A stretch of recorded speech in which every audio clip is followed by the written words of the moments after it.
the Gunverse. They said we're under the gun now. And it's your boy Icon with a new DC animated review for you. New look, new. It's a new day. Yes, it is. And I'm gonna say right out the gate, I hate the intro. The old intro, it had like the silhouettes of like Superman, Batman, Wonder Woman, the whole Justice League, and then it zoomed out and showed you every single DC character. And then it was like DC Comics. This is just some random logo with the 1950s Superman breaking through chains, and then just says DC Comics. I'm like, okay, we're already off to a bad start. But it's your boy Icon back in a new light, for you. And, I said before we get started, hit the notification bell, like it or subscribe, because I said we're here now. It's a new day, and let's talk about a little creature, Commandos. So, I don't know how I feel about the artistry style yet. I don't love it. I do like it. It's okay. But they let you know right out the gate, as soon as we started, there's a group of people, of radicalists, called the Sons of Themyscira. So right off the bat, Wonder Woman's around here somewhere. And this is a group of men who are being controlled by Cersei. Cersei was a sorceress from the island of Themyscira who has the power to control men's minds. We did see her before on Agents of S.H.I.E.L.D. because there was an episode where Cersei came to Earth and then Lorelai had to come to bring her back. But because of this, she's trying to overthrow the Princess Lana, the princess of some European, some Eastern European country. But she's bringing the sun. I don't know what it is about her country specifically that Cersei wants, but Cersei's supposed to be on her way to this woman's country to take out the princess so she can take over her country or whatever.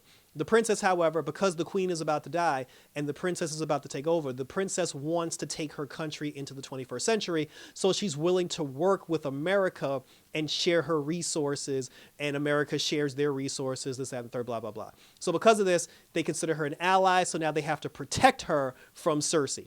Now the wall is back. Viola Davis, Amanda Waller, she's back in the fold. I miss her. This is perfect. This has always been perfect casting, and she's back in the fold to lead the charge. But here's the connection. A lot of the previous DC regime projects, I believe the Blue Beetle, Peacemaker, and the second Suicide Squad movie, those three projects are going to be connected to the new James Gunn universe because I believe those were the projects that he produced anyway, so he's keeping his own shit. And this is directly tied into that Suicide Squad film because when we start meeting the cast of characters, once we meet Viola Davis, Amanda Waller, we get Colonel Flagg Sr. He's the father of the Colonel Flagg who was in the Suicide Squad films. And she did say, because when they were going down the line, they were talking about everybody, we saw the Weasel. The Weasel survived because, as we saw in the Suicide Squad movie, the Weasel was the last person. Like, they thought the Weasel died on the beach, and then we saw in the end credit scene that the Weasel woke up and, walked away. So apparently Waller snatched the Weasel back up. When Flagg asked her, he was like, oh, what the hell is that thing? She was like, that's the Weasel. He's one of the only surviving members from the Cora Maltese situation with the starfish.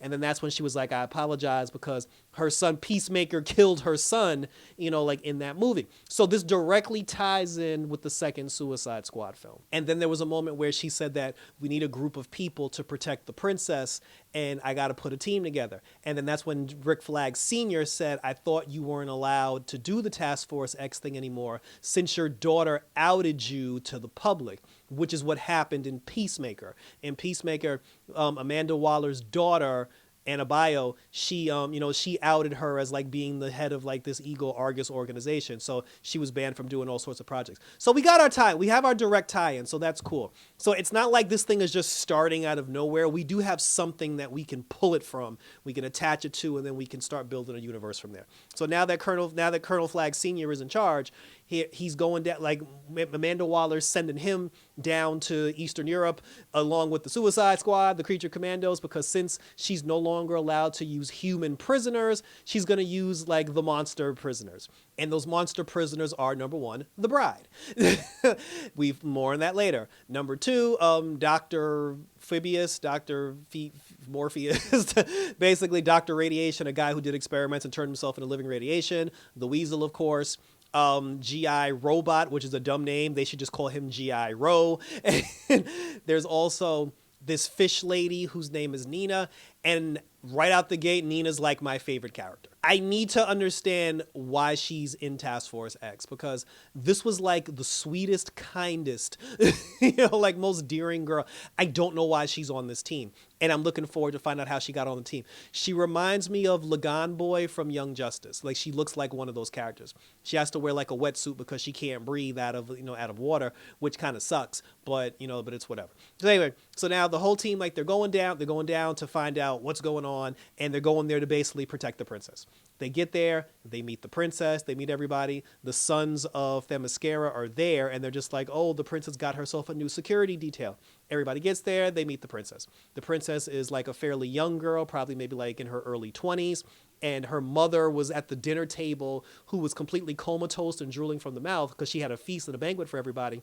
And the mom was just able to make noises like, And then she was like, don't worry, mom, like, everything will be fine, blah, blah, blah. And then the bride made a face. I know what that look looks like. Basically, we're going to find out at some point that the daughter had something to do with the mother being comatose because she just wanted the power and she wanted to take over the country. But, we're, like I said, but we're slowly like meeting the characters. We're getting to know everybody. The princess is basically trying to seduce Rick Flag Sr. because the two of them had a conversation. He told her about her son, and then he was like, I think you and my son would have got along great. And she was like, oh, but she's like, but I prefer older men. And he was like, oh my. So then she called him upstairs because she wanted to show him something. And then he was like, what did you want to show me, princess? She was like, I want to show you these. And then I was like, okay, we're doing it. Like, we're doing this.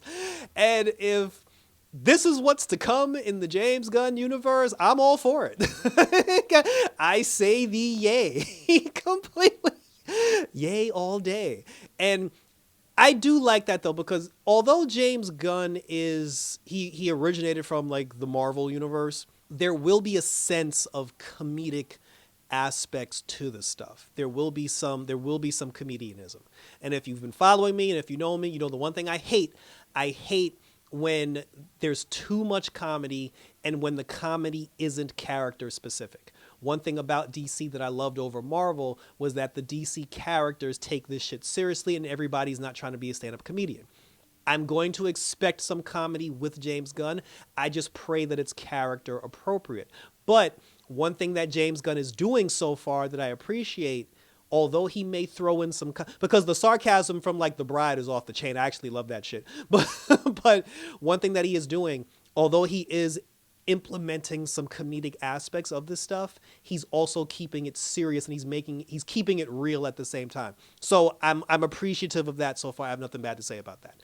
There was a moment where the radiation guy, when Rick Flag was sleeping, he tried to break into his room because this is Amanda Wallace, the Suicide Squad territory. So she has the phone that has each individual person on it. And when she pushes the button, when Flag pushes the button, he can shock everybody, that has the bomb in their head. The doctor tried to steal that device from Rick Flag. Him and Rick Flag got into a big old fight. Rick Flag whooped his ass. And then Rick Flag was like, what the hell are you doing? He said, we're on the same team. I'm actually not trying to hurt you. So the princess was still laying in the bed butt naked, waiting for him to come back. And then she went downstairs, saw him fighting. And now it's awkward for everybody. So then the bride of all this is how it ended, because not a lot happened. Like, the episode was pretty much just about like introducing us to everybody, and then in the end, the bride, she basically got up and left. Nina followed her because her and Nina were sharing the same room. When they went downstairs, the town that they're in, it's basically Transylvania. Let's just cut the bullshit. They're in Transylvania, and Frankenstein's laboratory is in that town. It's in that, in that place. The bride and Nina, they got in a taxi and they went to Frankenstein's house. And then when Nina said, why are we here? What is this place? That's when the bride said, this is where I was born. Because, the bride of Frankenstein. and the misconception of the whole Frankenstein thing is the monster that we know, his name isn't Frankenstein. He was in the credits. He was in the opening credits of this thing, and it said Frankenstein. He's not Frankenstein. Frankenstein was the name of the scientist. He is Frankenstein's monster. That's why they always call it like the monster of Frankenstein, the bride of Frankenstein. Frankenstein is the name of the damn doctor. like the monster itself is just called, is just monster. But anyway, so the two of them go into the house, and then when they go into the house, some old lady sees them going into the house. She picks up the phone, she calls Frankenstein's monster, and then she's just like, oh, the person that you were looking for is finally here. And then that's when he's like, oh oh, my bride has returned, and then that's how the episode ended. And thank you for tuning in. So this was a good first episode. I'm not even gonna lie. Like, there was nothing about it that made me cringe, or that there was nothing about it that I didn't like. Like I said, I mean, the artistry style, it doesn't bother me.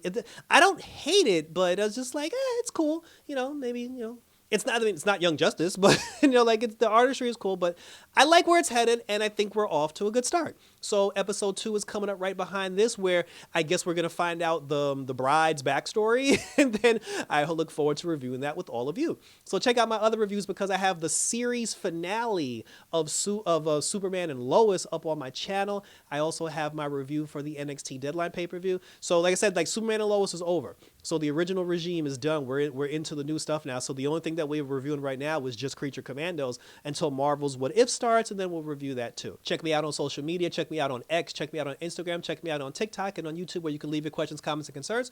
What did you think of the first episode of Creature Commandos? What did you think of the first introduction into the James Gunn universe? And we're going to continue to talk about it, because we're here and it's off to the races. So until next time, guys. So for episode 2 of Creature Commandos, look out, because there's some new demons in your town. And until then, we're out this bitch!